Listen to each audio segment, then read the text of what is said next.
You're listening to Workplace Perspective, an employment law podcast presented by Sapphire Legal. Workplace Perspective is a regular podcast series for employers and employees focusing on education, training, and the law to help organizations of all sizes develop and maintain successful workplace relationships. The opinions expressed by guests on Workplace Perspective do not necessarily reflect those of Sapphire Legal or its attorneys and should not be considered legal advice. And now, here's your host, founder and principal attorney at Sapphire Legal, Teresa McQueen.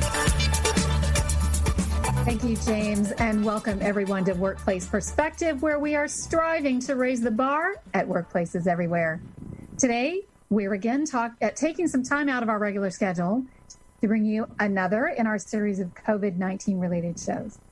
Today's show is part 2 of our COVID-19 Q&A with attorney Neil Pedersen of Pedersen Law. On our first Q&A episode with Neil, we answered a number of COVID-19 related questions from both the employer and the employee perspectives.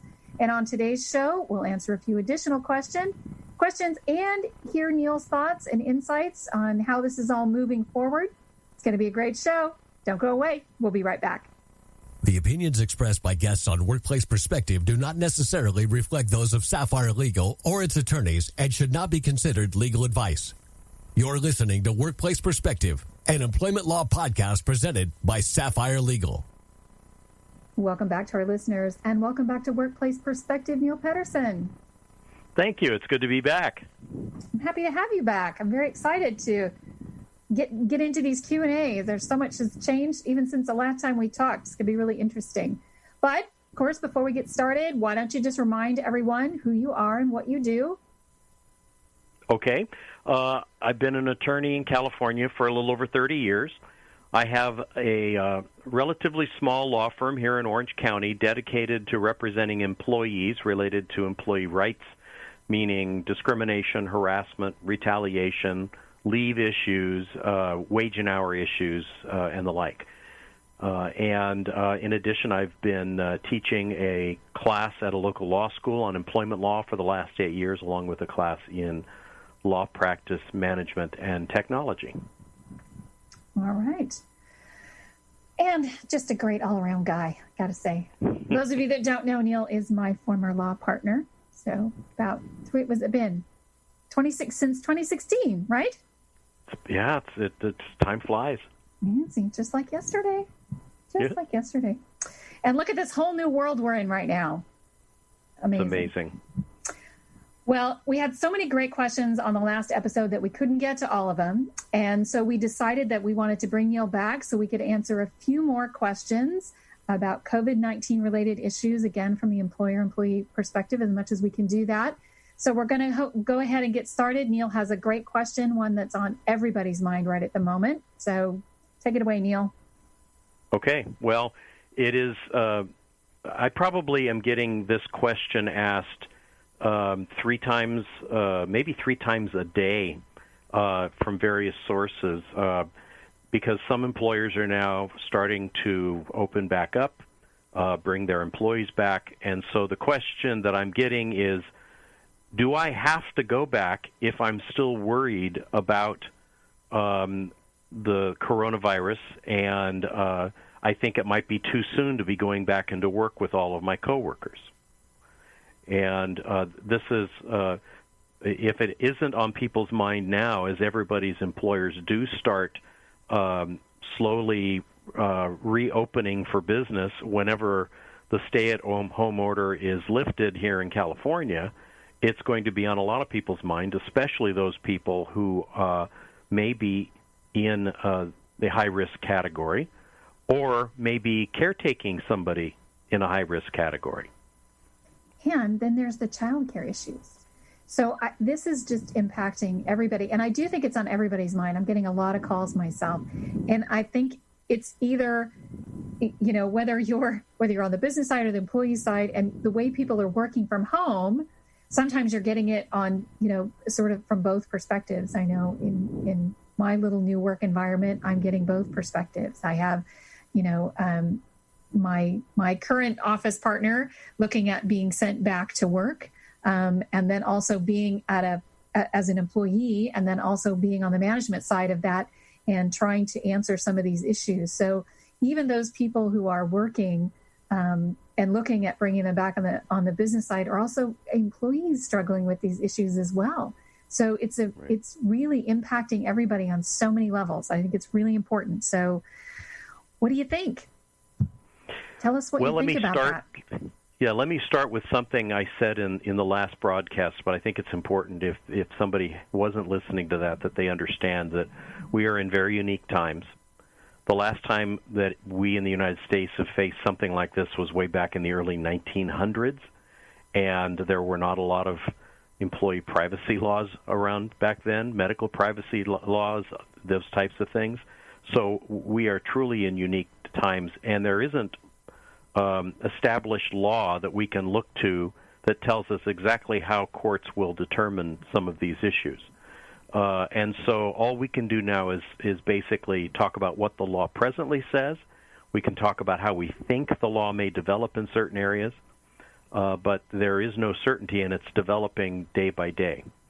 Okay, so that said, the general rule is that if the employer says they want you to work, you got to go to work. You're an at-will employee. You work at the will of your employer, which means if they tell you go on leave, you have to go on leave, and if they tell you come back to work, you have to come back to work. So the general rule is that if they say, okay, we're opening the office up, come back to work, you have to go or face the consequences, which could be termination. You could be laid off or terminated if you don't come back to work when everybody else is coming back to work. However, there are some exceptions to that rule, and you need to figure out whether you fall into that exception. Now, I understand why people would be concerned. I fall into one of the high-risk categories. My wife falls into a couple of the high-risk categories. It would really concern me if I were an employee and I'm called back to go to an office before I think, based upon what I'm hearing in the news, it would be safe to do so because I don't want to become infected myself or bring the infection into the virus into my home and potentially harm my family. And I know a number of people, for instance, in my firm, two of the different people in the firm are taking care of elderly parents in their home. So it's a legitimate concern that people have. And here's what my answer is. One of the exceptions to the rule is that if you have a medical reason for not returning to work, and that medical reason would be ideally shown in a doctor's note that you would bring to your employer, saying you have to be able to still work from home or stay on a period of defined unpaid leave. Give that note to your employer, and under the Fair Employment and Housing Act, the employer will have a duty to reasonably accommodate your medical restriction. And you can have restrictions either on yourself or for somebody that you're closely associated with, like a parent or a wife or something of that sort. And that reasonable accommodation has to be extended to you unless doing so would create an undue hardship on the employer. So that's the first step. If you truly are in one of the areas where you could be have a higher risk, or somebody you're taking care of has a higher risk, and you get that doctor's note, the employer most likely will have to reasonably accommodate you by either allowing you to continue working from home or have you stay on leave for a defined period of time. The other exception is if the employer is requiring you come back to work, but the employer is not doing its job in keeping you safe, you may well have an argument that you can stay home and the employer face consequences if they were to then terminate you for doing so. And let me explain. Under current CDC and certain county health departments regulations, employers bringing employees back into the workplace will have to be doing certain things to try to assure that the employees are in as safe of a situation as they can be, which means they have to have personal protective equipment, PPE, like masks, gloves. They have to have sanitization rules to make sure surfaces are cleaned and and the doorknobs and the surfaces like your keyboards and the like, and social distancing requirements. In other words, you're not going to fit 12 people into a conference room for a meeting. You're going to have to find other ways still, perhaps by having meetings through telephone conferences, even though you're still sitting in the same office. Well, the point is that the employer still has to take measures to keep the employee safe. And if they don't take those measures, they are arguably in violation of a couple of labor code provisions that say that the employer is required to provide you with a safe work environment. And if you complain about the fact that you're not being provided a safe work environment and you are retaliated against, there may very well be a potential claim available. For employers out there, what you don't want to do is give the employees that argument. You want to do everything that is necessary that you can do reasonably to make sure that the employees remain safe, taking that argument away from the employees. Absent those two, what I would call exceptions to the general rule, you're not going to be able to just tell the employer, I don't want to come back because I'm afraid I might get sick, and have protection. But what I say to people then is you still have to do what you think is best for you and your family. Sometimes I would say a job is not worth my wife's physical health. And if I think that going back into a situation would be a real imminent threat to my wife or my elderly parent or something, I would have to make decisions that are best for me and those people as opposed to necessarily what's best for keeping my job. But that's all personal choice at that point. It's not really a legal issue. Well, and I think it's really interesting, a lot of the things that this brings up. So this idea that was a couple things as you're talking, I'm sort of thinking, the idea that everybody pivoted so quickly from working in an office to working remotely, that the one thing that it's done, and it's going to be echoing for a long time, and it kind of goes to your idea about a reasonable accommodation, is the idea that, well, if I've been working remotely and it's been successful, because I think the general consensus among most of the people that I've talked to is, yeah, the work's getting done. We may be a little bit paranoid about our employees being at home, but hey, the goals have been set, the goals have been met, we're working, things are getting done, things are getting accomplished. So it's going to be a little more difficult to argue that, all that was temporary. And now, things are back to normal and we expect you here. In a situation where someone is saying, as Neil said, doctor's note, I need a reasonable accommodation, that reasonable accommodation could be unpaid leave, but it could also be working remotely if you had been doing that prior, such as to maybe taking care of elderly parents and you were still able to perform work. Then that might be a reasonable accommodation if it's not an undue hardship for the employer. I think it's going to be a bit of a hard sell at this point.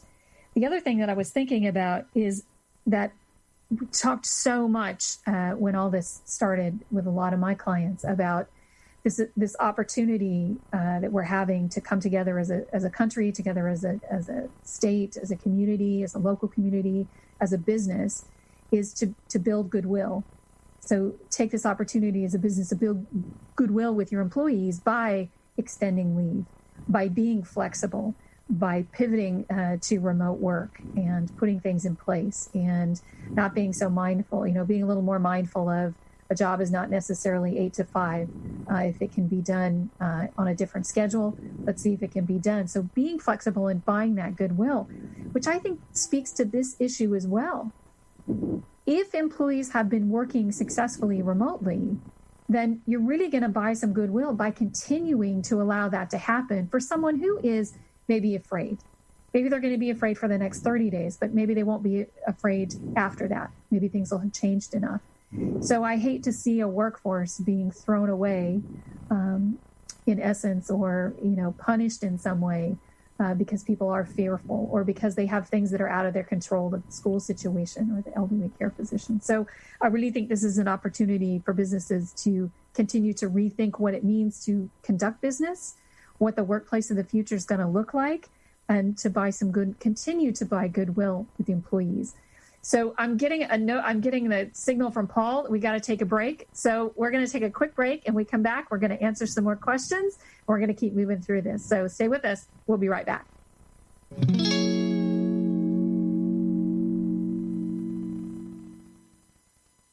COVID-19, better known as coronavirus, has spread throughout the world.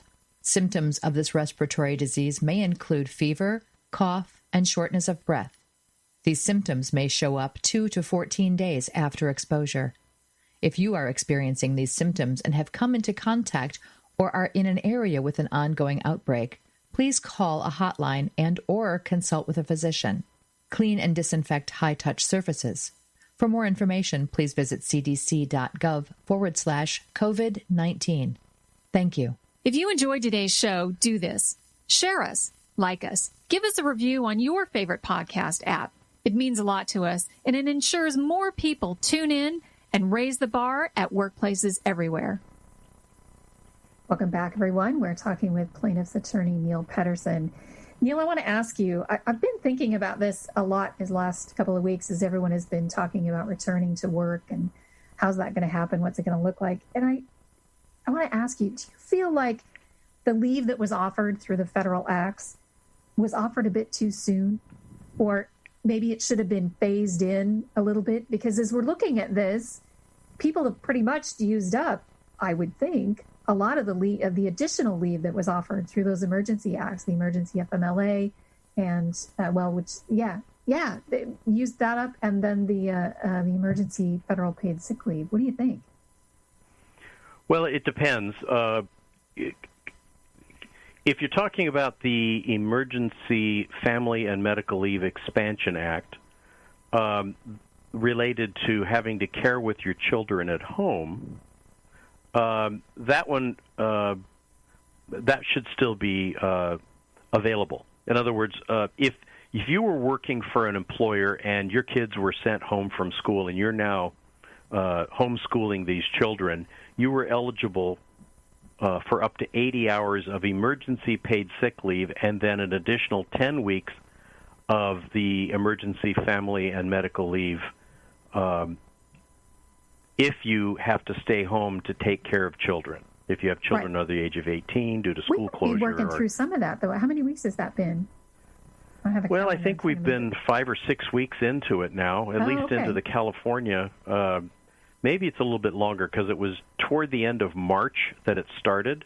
Right.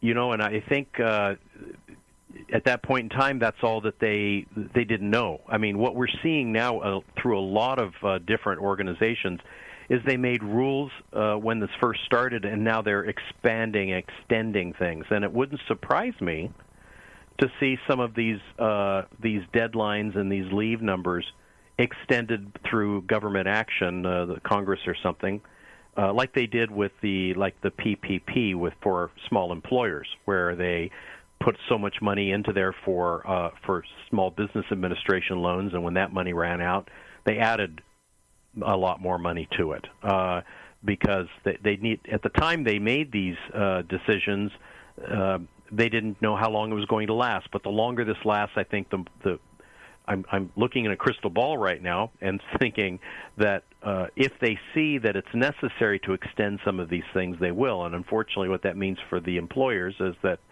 the employers may be having to require even more unpaid leave. But that's my basic answer there. The bottom line is I guess money's eventually going to run out sometime, so they can only extend so much paid leave. But right now they've extended the unemployment insurance benefits, where they made it immediately available to people. They increased the amount available to people by $600 a week, and they increased the number of weeks that you qualify for the unemployment insurance an additional 13 weeks. So for the people who needed to take unpaid leave and turn to unemployment to recover at least some of the money they've lost, that should still be in place for some time to go still.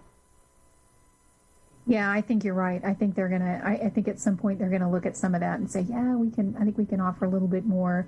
But hopefully, with people returning to work, then that burden, that the financial burdens that sort of came along with those, they'll start to be easier as business goes back and people start coming back to work. So, just an interesting question. That I'm seeing that.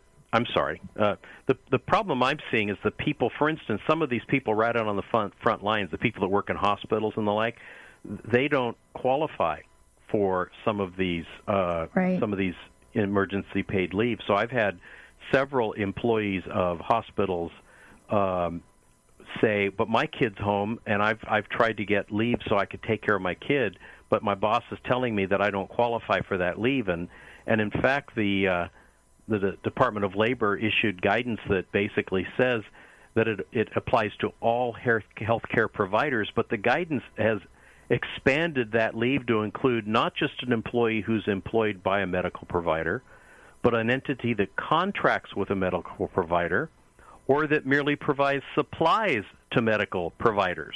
Amazing, and isn't it? That's a very broad exception to the rule where there are people that are working ungodly number of hours and still have kids at home that have to be homeschooled and taken care of. So that subset of people are really being burdened right now. Yeah, and it's in tandem, because the Department of Education is trying to catch up and get up to speed, and so they made it. The governor made an exception, or in one of the orders for after-school programs, daycare programs, to get back up and running for essential workers, the kids of essential workers. But trying to get that up to speed has taken a lot of time, so that there's still a gap, again, between this broadening on the federal side and the exceptions, and then actually what we're trying to do on a state level to sort of fill that gap and to fill that need. But it's working. I mean, people are working on it. I don't know that it's working. Take that back. Right. But I know that, it's in the process, and everybody's just trying to keep us. We're just running so hard, little duck feet under the water, going like crazy. Okay, so I want to get another question in, and I'm getting some signals from Paul, so I want to keep moving. So let's go with one more question. And this is kind of along the same lines. Let's go with this one. So this is one of the questions we had. I work in a food warehouse. We have been very busy. My employer wants me to wear a mask the whole time I'm working, but it's difficult to do my job with the mask on my face. It's hard to breathe. It steams up my glasses, so I can't see. My boss is forcing me to wear this stupid mask, or can I take it off when I need to? Or so can my boss force me to wear this stupid mask, or can I take it off when I need to? Any thoughts about that one?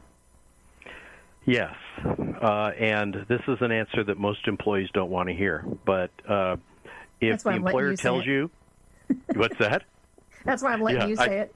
Yeah. When you're an employee, you do what the boss says. Again, I mentioned earlier, California, you're considered to be employed at will unless you have an agreement to the contrary about that status with your employer. An at-will employer can change the terms and conditions of employment at any time and for any reason, and can discipline or terminate an employee for any reason or even no reason at all. If the boss wants you to wear a mask, no matter how inconvenient it is, how difficult it makes it for you to do your job, you have to wear the mask, or you face discipline or termination for refusing to do so. So the basic answer to that question is yes, the boss can force you to wear the mask. Now, there are good reasons why the boss could be asking you to do so. I know there are a lot of people that are out there arguing about personal freedoms and why do I have to wear a mask. But, when in the workplace, the boss gets to have control, but also the boss is beholden to the rules and regulations and guidelines that are being placed upon him or her as an employer to make the workplace safe for others. And as most of your listeners probably know, the reason for the mask is not necessarily to keep you from getting the virus.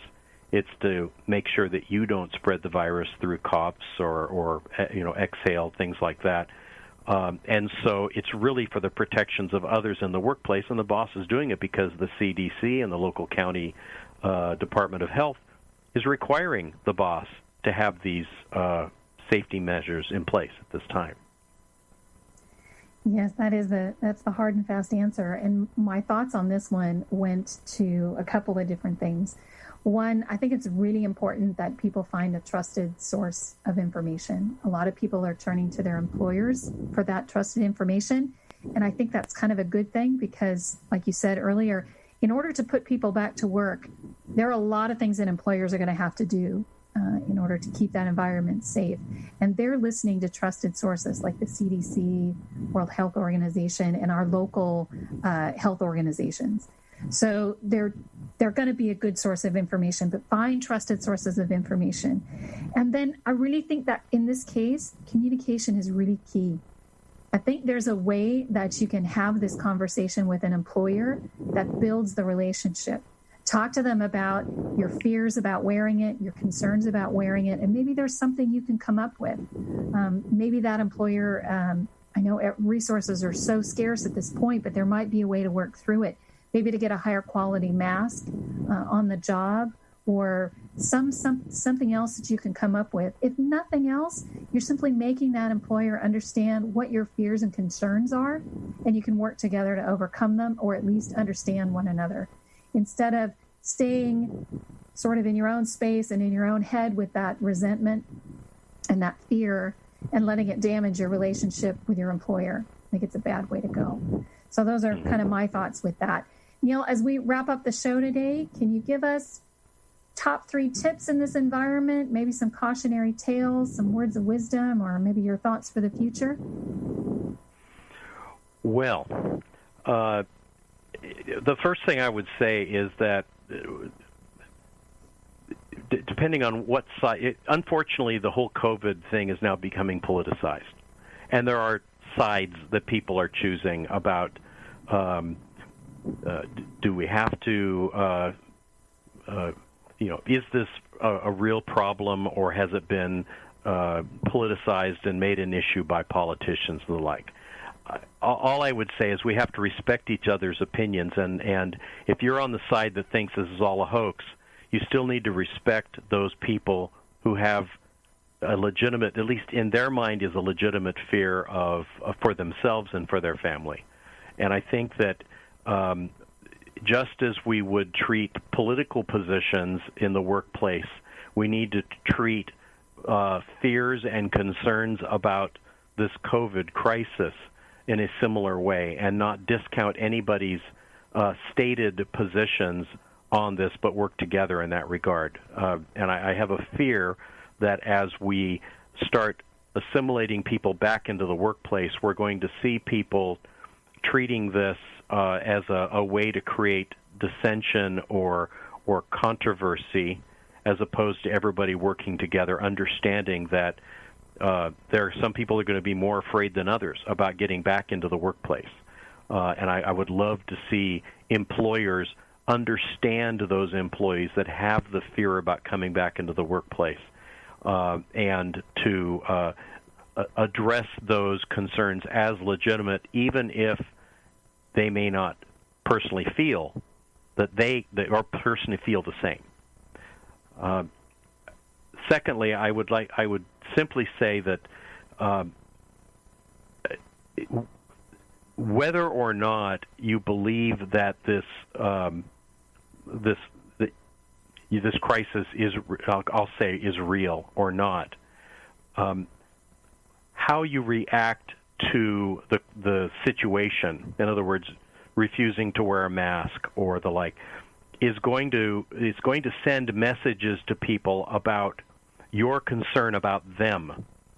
In other words, there's a lot of talk out there now about, I want my personal freedoms and I don't want to have to wear a mask and the like. But ultimately, those people that have concerns about catching the virus are going to see people that are unwilling to wear a mask or take the steps necessary to demonstrate safe practices they're going to take that as somewhat of a personal affront, as almost an attack, as if you were spitting on them or something of that sort. We need to understand that while we have personal freedoms, we also have we should have a commitment to each other and our coworkers, and respect their opinions in that regard, and do what we can to not create a situation where we're putting them in additional fear. And I think those are the two things I would say. I have a great deal of concern about, as we bring people back into the workplace, that there's going to be dissension in that regard. I do too. I have great concern for that. I think a lot of people do, but I love your words and your thoughts, which is why we got along so well and practiced so long together. Respect, consideration, great thoughts, great words of wisdom as we end the show. And I want to tell you, I really appreciate you coming on again and talking with us and sharing your thoughts with our listeners. Really appreciate it. Thank you so much, Neil. You bet. I'm happy to come back anytime you'd like. I love it. If you want to learn more about Neil or Pedersen Law, you can find them on the web at pedersenlaw.com. That's PEDERSENLAW.com. You can also connect with Neil via our website at sapphirelegal.com/podcast. I want to also thank our listeners, My Radio Angels, James and the Knave at Night, and Workplace Perspectives team extraordinaire, our engineer-producer Paul Roberts, our associate producer Melissa DeLacy, with music provided by the very talented Steve Bersoloni. That's our show for today. Until next time, thank you all, and keep raising the bar.